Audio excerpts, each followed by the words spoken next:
안녕하십니까. 원 구성도 못하고 세비만 받아먹는 국회에 대해서 말씀드리겠습니다.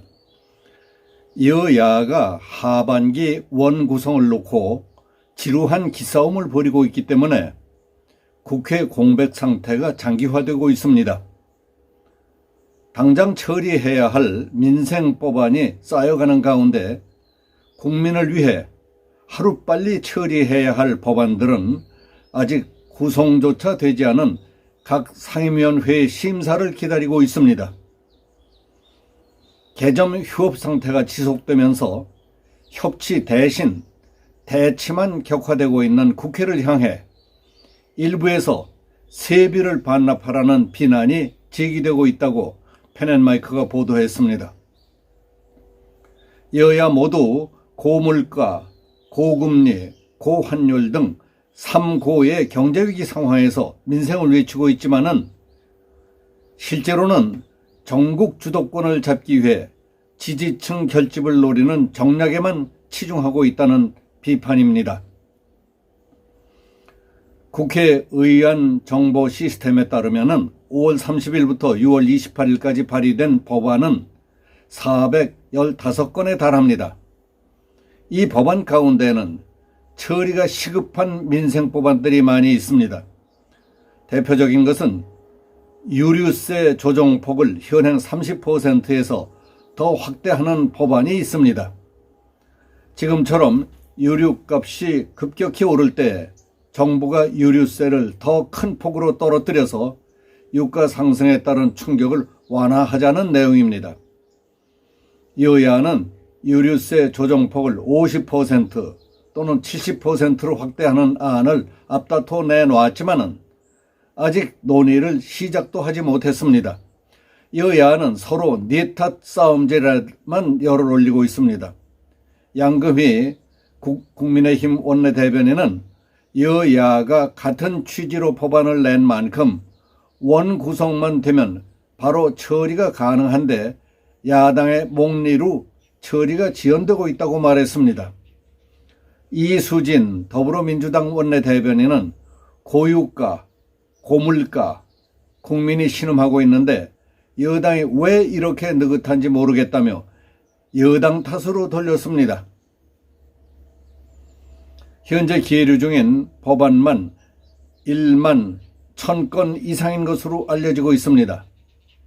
화물연대가 요구하는 안전운임제 일몰제 폐지 법안과 임대차 3법 등이 포함되어 있지만은 원 구성이 지연되면서 법안 심사 일정도 잡지 못하고 있는 상태입니다.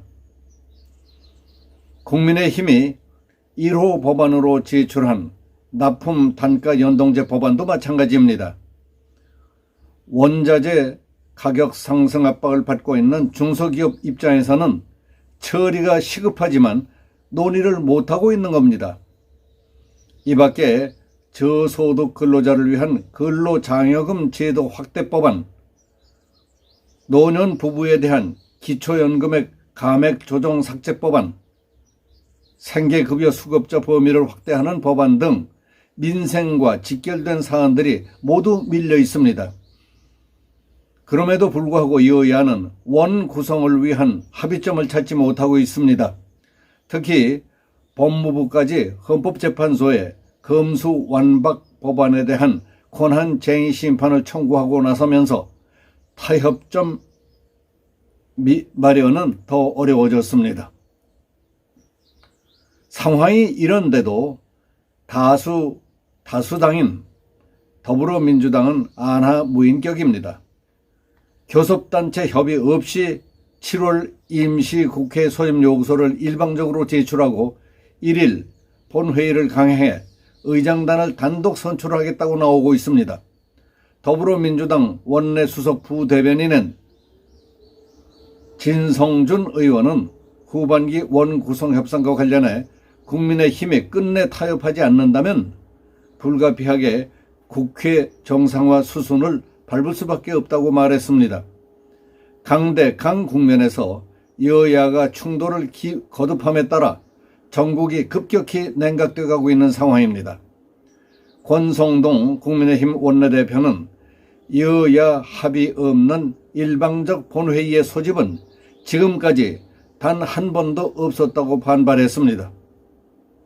그러자 일부에서는 무노동 무임금 원칙을 국회의원들에게도 적용해서 월급 반납을 요구하자는 주장이 나오고 있습니다.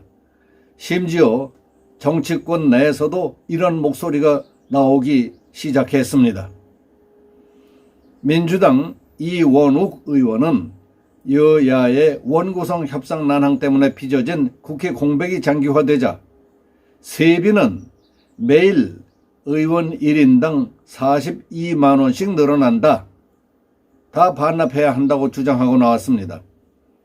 이 의원의 주장대로 의회 공회전 일수로 따진다면 반납해야 할 세비는 40억 원에 달하는 것으로 추산됩니다. 최근에는 국민들이 정치 혐오를 넘어 무관심해지고 있다는 분석까지 나오고 있습니다. 국민이 국회에 대한 기대를 포기하고 있다는 겁니다. 정치평론가들은 국민들이 국회를 열든지 말든지 무관심하다는 것은 악플보다 무서운 현상이라고 우려했습니다. CBS 라디오 뉴스쇼에 출연한 윤태권 정치분석가는 국민들이 국회에 무관심하게 된 데에는 선거가 끝났기 때문에 정치에 대한 관심이 떨어지기도 했지만은 그보다 압박의 메커니즘이 사라졌기 때문이라고 진단했습니다. 압박의 메커니즘이라고 하는 것은 내가 못해서 욕먹을 때 상대방이 잘해서 올라가면 눈치가 보이고 부담감을 느끼게 돼서 압박이 된다는 겁니다.